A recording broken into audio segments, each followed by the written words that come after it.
la décision de la direction, d'une part, sur le fait de nous supprimer un congé d'ancienneté, accord local acquis depuis, je le rappelle, plus de 40 ans, et sur la décision, il y aurait déjà quelques années, de la Cour des comptes régionale, en fait, nous n'aurions plus le droit à ce jour. Ça, c'est la première chose qu'on voulait dire aujourd'hui, ce qui nous semble complètement inadmissible, vu le peu de considération depuis ces dernières années qu'on peut avoir, vu la dureté du travail. Et bien, globalement, ça ne suffit pas. Au-delà des retraites, au-delà de tout ce qu'on veut nous supprimer, et ben, ce petit accord local d'une journée d'ancienneté, et encore, je corrige, pas une journée d'ancienneté, 7 heures, et ben, on nous la supprime. Donc, nous allons officiellement monter au CTE pour remettre à M. Bossard une pétition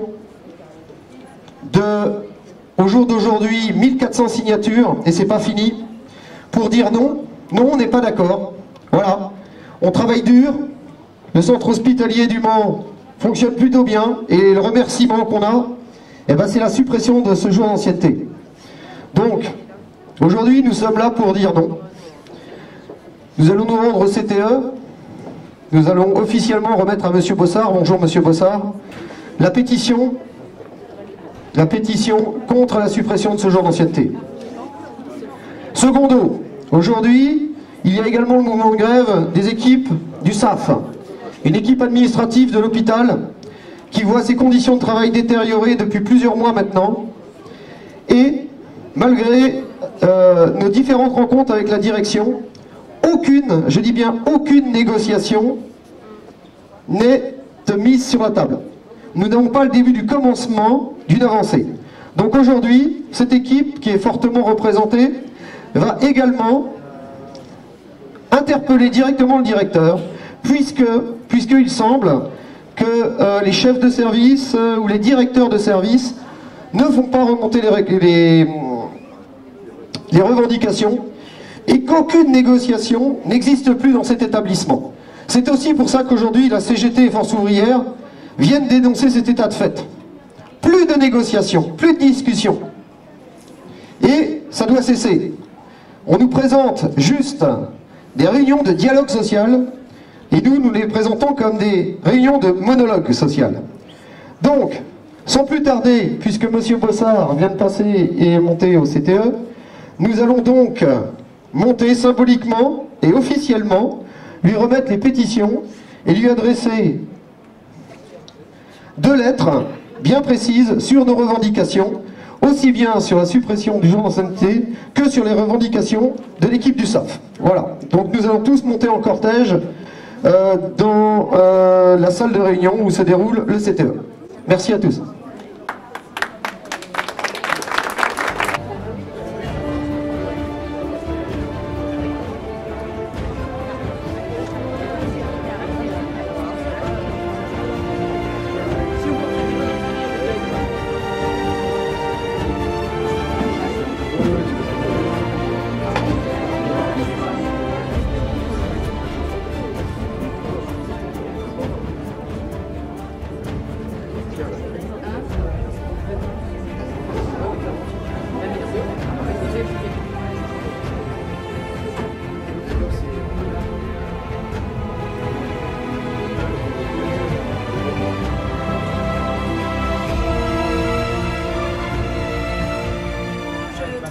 Au SAF, service admission, facturation, état civil, et aujourd'hui tout le personnel du SAF, donc mes collègues, 100% de mobilisation sur Aliénor, on s'est tous mis en grève, et sur le Fontenoy et service Réilly également, pour dire non, pour contester, parce qu'on en a marre, on nous demande de facturer des dossiers sur des temps d'accueil, parce que nous n'avons pas de temps alloué à ça, ou alors voire très peu.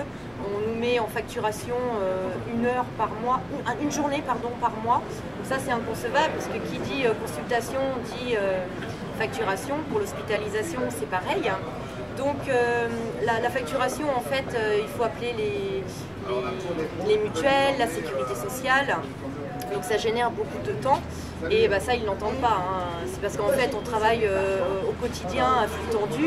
Et ça, on ne supporte plus. Et ils ne nous entendent pas. Donc aujourd'hui, on est allé envahir une instance qui s'appelle le CTE, le Comité Technique d'Établissement, pour manifester notre mécontentement.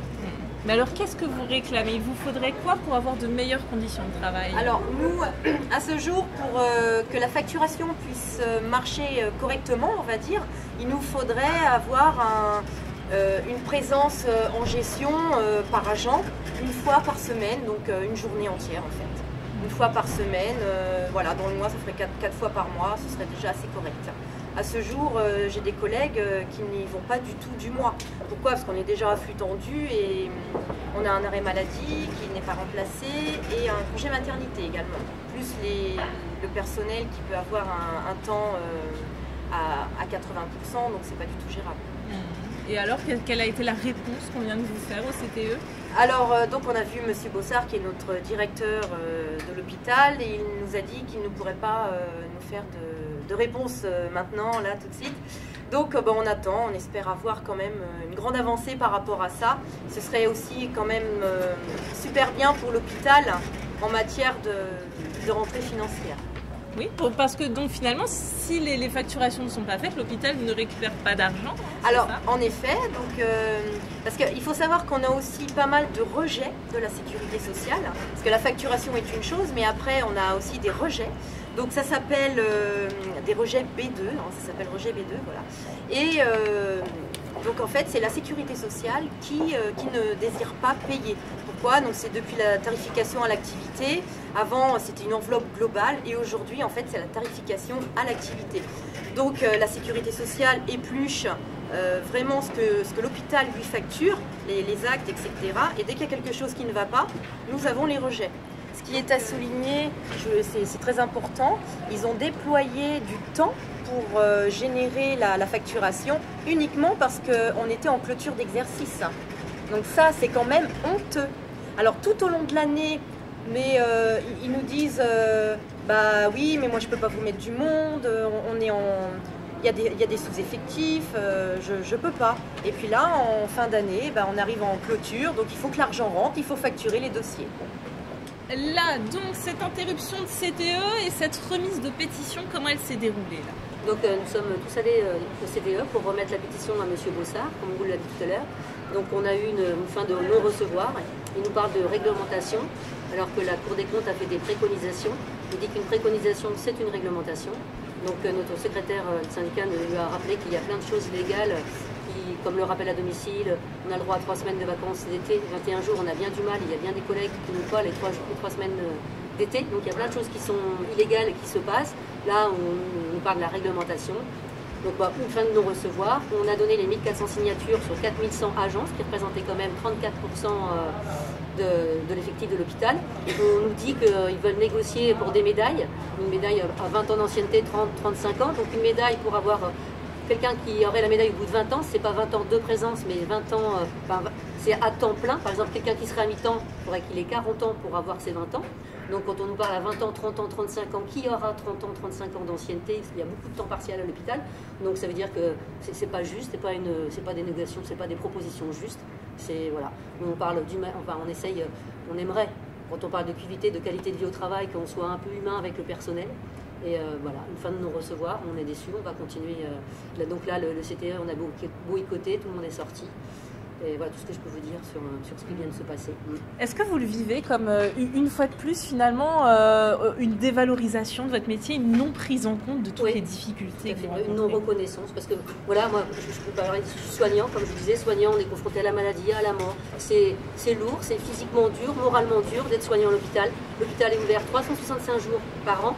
On fait un week-end sur 2, on fait les jours fériés, on fait les fêtes, etc. On nous enlève tout. Là, par rapport au régime de retraite, on va encore être le grand perdant puisqu'on peut partir à 58 ans, on nous aligne sur le privé, il faut partir à 62 ans. Par souci d'équité, on nous nivelle toujours vers le bas. Le privé, et tant mieux pour eux, ont des jours d'ancienneté. Nous, on n'a pas de jours d'ancienneté. Voilà, mais par contre, le peu d'avantages qu'ont le privé, on ne nous les donne pas. On nous enlève le peu qu'on a. On est toujours nivelé par le bas. Donc oui, on prend ça comme une injustice. Voilà, on n'est pas écouté. Après, on peine à recruter. L'hôpital manque de soignants, d'infirmiers, d'aides-soignantes. On se demande pourquoi. Bah voilà. traitons humainement le personnel de l'hôpital, c'est un travail qui est difficile et peut-être déjà on avait la retraite sur les 6 derniers mois parce que voilà, on part bas au niveau du salaire, on monte en échelon à la fin. Enfin voilà, on a l'impression d'être toujours à la baisse, pas écouté, pas revalorisé, aucune reconnaissance. Il y en a marre, c'est sûr. Beaucoup de nos collègues, quand on demande, si on proposait, moi la première, j'ai le même salaire, on pourrait partir, voilà, j'ai 53 ans, voilà, c'est foutu, mais tout le monde part, personne ne reste à l'hôpital et ça devient problématique. Les métiers d'hôpital n'attirent plus personne.